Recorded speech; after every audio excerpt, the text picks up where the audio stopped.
think I'm live. Okay. Hi, everyone. I'm going to talk for a couple of minutes about Google changes. I have been traveling a lot and doing a lot of different client projects. I do a lot of organic marketing. I do a lot of events. I do a lot of things where I try to bring in leads organically. And I went to traffic and conversion at the beginning of the month. And I do a lot of reading. So I wanted to cover Google changes and what I see happening. I have a lot of personal thoughts about why this is happening. Um, but I'm going to keep this super brief. I put together some slides and I hope this will be helpful for all kinds of business owners. If you are with a large corporation, you probably have a team handling all of this, but if you're like a mid-sized or small business, a lot of this can feel overwhelming. And maybe you're seeing information about this out there. Maybe you're not. Maybe you have no idea. I work with people in the financial services space, and I actually just had a call today with a CPA client who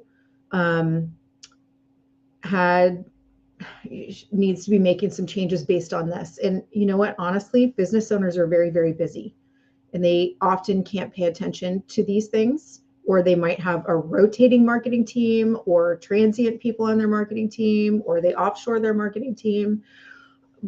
I don't know, but let's cover what you need to know today.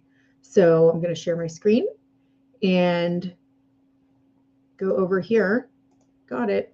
All right, we're going to go back to slide number 1. This is going to be super informal because I work with clients. That's how I spend my time. I try to bring them value. I do a lot of custom work, and I'm doing this as kind of a public service for people because it's really important and it's affecting marketers. So marketers, we have an incredible year in front of us. We get to get really creative this year. Google is making changes. A lot of these changes Yahoo has already made. So if you've been handling email marketing for years and you're using like Infusionsoft, you'll have seen in the past that like for a long time, Yahoo emails weren't getting your emails, or Outlook, notoriously difficult, right? But Google is finally implementing these changes as well. And Google has the market share in the United States. This is as per December 2023, these statistics. Google is the largest search engine in the United States that people use, followed by Bing and Yahoo. This is actually per ChatGPT. So I'm sure ChatGPT was like, dang it, Google. Anyway, so you probably have noticed, like many people, you get too many emails, right? It's been sort of the wild, wild west of gathering people's data and their information in the United States for a very long time. So the long and the short of it is change is needed. I think you will look at your own inbox and agree change is needed. People are, their data is everywhere. They want more privacy. They want less emails. You're getting emails that you don't want. There are a lot of black hat techniques out there, people selling your information. It's kind of I will use a tactful word. It's like we'll just go back to wild, wild west. So anyway, we'll move on to second slide. Google's the dominant email service provider also. So there's search engine, then there's email service provider. So most people in the US use Gmail, and they're getting too much Gmail. So as a user, you may have had this thought yourself. I get too much email in my Gmail account. I should shut it down and start over. Well, Gmail doesn't want that to happen, right? They want to keep their users. They want to keep their market share. So they're getting more. They're putting a lot of, how do I say it? They're getting more stringent about who can deliver email to the Gmail account. Okay. So this is happening in combination with people's sentiment about their privacy, the fact that they're getting too many emails. And then there's a third component that I've seen, which is AI. So, we've had AI in general for general use for about a year, a little over a year, right? And AI is making things like it's exploding. I see it every day. I use it every day, but it's also making scammers like more adept at how they communicate. So there's also a component that's going to be visual very quickly, probably by the end of the year. Deep fakes will be will be more prevalent. I'm making that call like now. I'm sensing that. I've seen some incredible video that makes me look completely real as I'm talking. I could look Asian. You could change me. I could be speaking French. You would never know that I don't speak French natively. Like, it's pretty insane, the capability that we are on the precipice of. And audio, like, it's just insane. So Google's like, you know what? They see all this coming. They've seen it for years, and they want you to build trust. They want you to take certain steps that you become trustworthy. So they want you to do certain things like, well, we'll start with this. Google wants you to optimize the way you're showing up to the consumer. Okay. So everything you're doing needs to provide value. Everything you're doing. So if you have, I've run into people who have had these email nurture sequences written, someone wrote it for them 2 years ago. That's not going to fly anymore. Nothing that sounds like, used car salesman or book a call, book a call, book a call. That's not going to work going forward. People don't want to be pounded over the head with your sales techniques, right? They want value. So any way you communicate with them, be it on YouTube, your posts on social, or most importantly, your email and your website, all of those things need to provide value. Inspiration and value. Inspiration and value. People will become more familiar with you. Potential clients will want to engage with you. And when Google sees that activity, which looks like this, oh, I like your emails, Matt. I'm going to open them whenever I get them because they provide value. I watch your stuff on YouTube. I like what you're giving me. Therefore, I want to interact with you more. I'll spend more time on your website. All of these things. That's what Google is looking for. And they have AI that's going to feed you to more people if you do what Google wants you to do, which is create value. That's really the bottom line of all of this. Okay. What does it want you to do? It wants you to watch consumer behavior on your website. So I don't know if I should put this in here or at the end. Let's put it at the end. And then react. If you are looking at behavior on your website and people are not, like, they're not staying on your pages, or they're not, I don't know, looking at certain blogs, or different types of behavior you can look at in Google Analytics which I will talk about in just a second.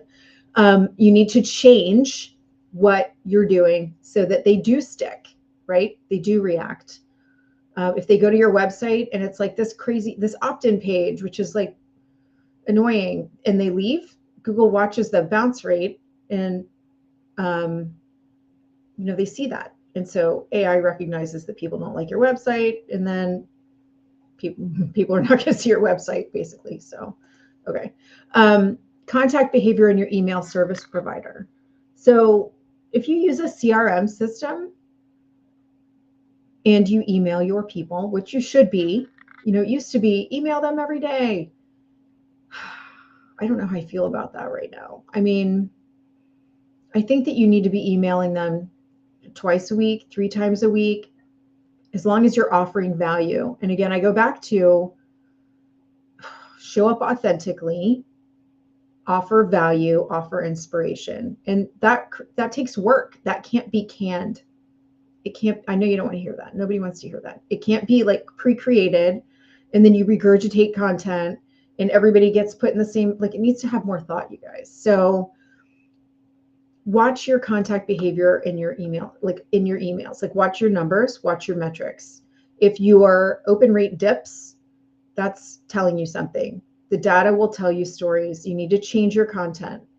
You need to segment your audiences. Something needs to happen. But a lot of people I found, like even larger businesses, they don't know their open rates.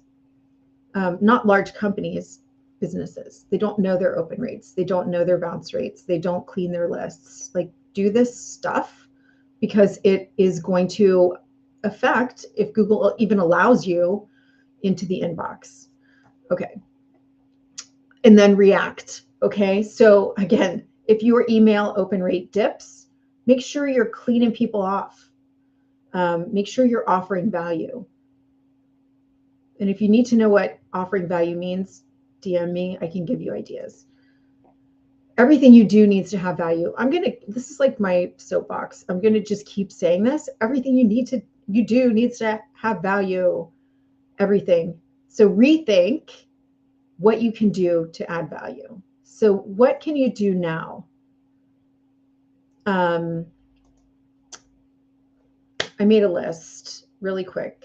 Overview. If you need to know how to do any of these things, email me. And look, I misspelled knowledge panel. Sorry about that. But review all of your processes. Like, how are you reaching potential clients on your awareness level of your funnel? Like a funnel goes like that. The awareness is where like people become aware that they have a problem. Like they become aware that they have a tax problem. They become aware that they need asset protection. They become aware that they need an insurance solution. Review all of the processes of how they become aware. Okay, how you've developed this layer. And then figure out how to make it better for 2024. If you need to drill down on that, we can talk and have a conversation. Implement Google Analytics 4. That should have been done over the last 18 months. And if you're like, I don't even know if I have that, you should probably look. If you have a website, you need to have Google Analytics 4 installed. So get someone to do it for you. If you don't know, have someone look and check it out and then get it. And then after you get it, you need to do a couple things in there, which I won't get into today. The Google My Business website, go claim it. You need to have a Google My Business presence because it will help you. Why will it help you? Because people look at Google My Business reviews. They look to see if you have a Google My Business site, but you know who really looks at it? Google. They want to know that you're a real person with a real business in a real place, even if you have a virtual business like I do. Like I work from home, right? But the GMB website, it's not hard to set it up. One of my clients got a call this week with a voicemail that was like, oh, your Google My Business site is not set up. Please call us. This is like made it sound like an emergency. You don't need a person to do it for you. It's very easy. I have a one sheet on how to do it. I will drop it in comments and you can do it yourself. Or you can have your marketing person do it, but it is very simple, not hard. Claim your knowledge panel. What is a knowledge panel? Look up Elon Musk in your Google search bar, and then you will see what a knowledge panel is. It's like pictures, and you can claim that for you. Go do that. Also, pay attention to what Google is telling you to do. I have a URL for subscribing to updates from them, and you should do this. Now, I will run through this really, really, really, really fast. I've already done it once in another post. I should smile more, I know that. But this is what you need to do regarding Gmail. So there's some things you need to do before February 1st. And because Google is changing their rules, and if you want to land in the inbox, you need to do certain things. Most marketers that I have spoken to are aware of this. And so that's good. But you need to make sure your team knows that Google is changing the rules. And if you are sending under 5,000 emails, you need to make sure, you will not be able to deliver emails into your Gmail, to Gmail, people with Gmail accounts if your SPF or DKIM records are not set up correctly. You have to watch your spam rate threshold. I could do a whole other post on that, maybe next time, but it can't go over 0.3%. Okay. So watch that in your metrics, your weekly metrics. Do not do cold outreach. If you're doing cold outreach, that is not a good thing. Google does not like that. That's like buying lists and sending people emails they didn't ask for. Google doesn't like that. Also, people do not like that. I also like to say you want to be a welcome guest and not uninvited pest. And I know I heard that somewhere years ago, but I don't remember where. If you do any of these things, you will not be permitted into the Google inbox, friends. All right, so if you're sending over 5,000, so all of these things that I already said, SPF and DKIM records, if they're not set up correctly, if your spam rate is high, if you have cold outreach, you won't be able to get in the inbox. And plus, you need both SPF and DKIM records. So that's a new thing. It's not one or the other. And you probably don't know what that is, and it's very confusing. Ask a marketing person. They can help you. Oh, look, 2 at one time. There we go. You must have a DMARC record as well. So that's actually something that your hosting company can do for you. I think they can do all of these things if you ask them. You just have to make the time to contact the help desk, which I know is a time suck, but well worth it. And you must have a one-click unsubscribe mechanism. What does that mean? That means you have to have somewhere on every email where people can click once and unsubscribe from everything. I have strategies around this, but you have to have that. And you have to have domain alignment.